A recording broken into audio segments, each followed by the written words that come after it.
मित्रों नमस्कार, मैं आचार्य धीरज बलूनी डिवाइन कोश में आपका स्वागत करता हूं।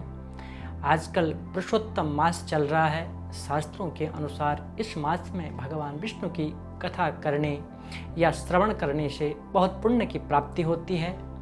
हम अपने चैनल के माध्यम से इस पवित्र मास की कथाएं आप तक पहुंचाएंगे ताकि आप भी पुण्य अर्जन कर सकें। आज हम आपको जानकारी देंगे भगवान विष्णु के वामन अवतार की कि कैसे भगवान ने राजा बलि का घमंड चूर किया था और देवताओं को भयमुक्त कराया था। भाद्रपद मास की शुक्ल पक्ष की द्वादशी तिथि को वामन द्वादशी के रूप में मनाया जाता है। प्राचीन धर्म ग्रंथों के अनुसार इसी शुभ तिथि को श्री विष्णु का वामन के रूप में अवतार हुआ था। पौराणिक कथाओं के अनुसार देव माता अदिति ने विष्णु जी की तपस्या की।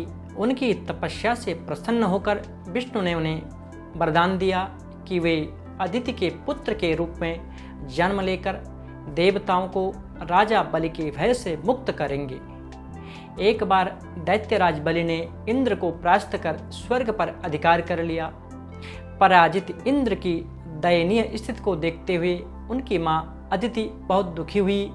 उन्होंने अपने पुत्र के उद्धार के लिए भगवान विष्णु की आराधना की। इससे प्रसन्न होकर विष्णु प्रकट होकर बोले, देवी आप चिंता मत करो, मैं तुम्हारे पुत्र के रूप में जन्म लेकर इंद्र को उनका खोया हुआ राज्य वापस दिलाऊंगा। समय आने पर उन्होंने अदिति के गर्भ से वामन के रूप में अवतार लिया। उनके ब्रह्मचारी रूप को देख करके सभी देवता ऋषि मुनि आनंदित हो गए। एक दिन उन्हें पता चला कि राजा बलि स्वर्ग पर अस्थायी अधिकार जमाने के लिए 100 अश्वमेघ यज्ञ करा रहा है। 99 यज्ञ पूरे हो चुके थे। राजा बलि बड़े ब्राह्मण भक्त थे, बड़े दानवीर थे। जब वामन भगवान वहां पहुंचे, उनके तेज से यज्ञशाला प्रकाशित हो उठी। बलि ने उन्हें एक उत्तम आसन दिया, बिठा करके उनका आदर सत्कार किया। अंत में उनसे भेंट मांगने के लिए कहा। इस पर वामन चुप रहे, लेकिन जब बलि उनके पीछे पड़ गया कि आप कुछ लीजिए, तो उन्होंने अपने कदमों के बराबर 3 पग भूमि भेंट में मांगी।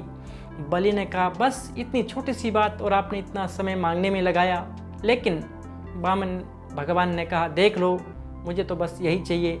इस पर बलि ने हाथ में जल लेकर जब वामन भगवान को संकल्प देने लगे, तो वहाँ पर शुक्राचार्य जी मौजूद हैं। उन्होंने बलि को चेताया और कहा कि यह घाटे का सौदा हो सकता है। मुझे ऐसा महसूस हो रहा है कि स्वयं भगवान विष्णु यहाँ पर आकर पधारे हुए हैं और इसलिए आप ऐसा वचन न दो। राजा बलि ने कहा कि अब तो मैंने वचन ले लिया है, अब तो मैं वचन दे के रहूँगा। इस प्रकार से उन्होंने एक पात्र लिया, टोंटी वाला पात्र था। जैसे ही वामन भगवान को संकल्प देने लगे, शुक्राचार्य एक छोटे से भौरा का रूप लेकर के उस टोंटी के अंदर घुस गए। भगवान ने देख लिया कि शुक्राचार्य जी दानी के हाथ को रोक रहे हैं, इसलिए मित्रों कभी भी दानी के हाथ को नहीं रोकना चाहिए।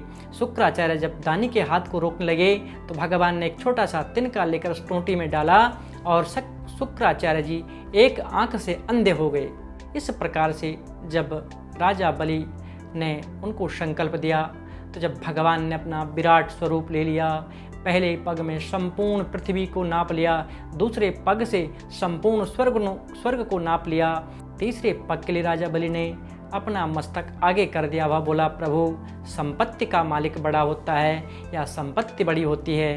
प्रभु ने कहा कि संपत्ति का मालिक बड़ा होता है।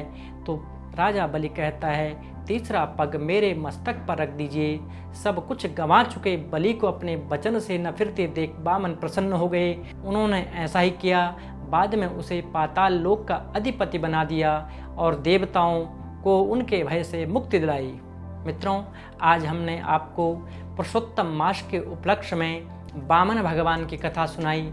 यह कथा आपको कैसे लगी, इसके लिए हमारा आपसे निवेदन है कि आप हमारे वीडियो को लाइक करें, शेयर करें, हमारे चैनल को सब्सक्राइब करें और पूजा पाठ संबंधी, ज्योतिष संबंधी, वास्तु संबंधी अगर आपको कोई भी जानकारी चाहिए तो हमारे नंबर पर आप हमसे संपर्क कर सकते हैं। हमारी वेबसाइट के माध्यम से आप हमसे संपर्क कर सकते हैं। पुनः बहुत जल्दी आपके समक्ष हम उपस्थित होंगे नई जानकारी के साथ में। तब तक के लिए नमस्कार, धन्यवाद।